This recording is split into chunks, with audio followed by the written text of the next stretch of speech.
مين قال ان الدنيا مش بتقف على حد؟ الجملة دي احيانا بتصبر بيها نفسنا وتصبر بيها اللي حوالينا وقت الألم ووقت الوجع.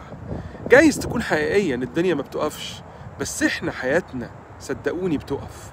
اما نخسر الناس اللي هم كده عاملين زي الاكسجين بنتنفس ونعيش بيهم، الناس اللي بيسكنوا روحنا، الناس اللي بنحبها من غير اسباب ومش بنستنى منهم مقابل، ومجرد ما يختفوا ياخدوا حتة كده من قلبنا، وغيابهم يبقى وجع، وغيابهم الدنيا بتمشي واحنا اللي بنقف.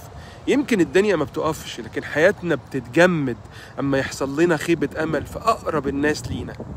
الدنيا فعلا ممكن تكون ما بتقفش، لكن احساسك بالحياة واستمتاعك بيها وبمعناها ممكن يقف. احساسك بالامان بالثقة في اللي حواليك ممكن يقف. الدنيا ما بتقفش، لكن احساسك بالقدرة على التحمل بقى ممكن يقف. احساسك بانك لسه قادر انك تكمل ممكن يقف.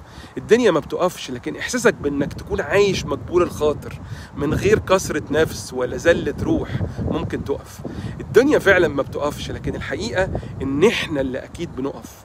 صلوا من اجل اللي وقفت بيهم الدنيا، اللي عايشين ومش عايشين.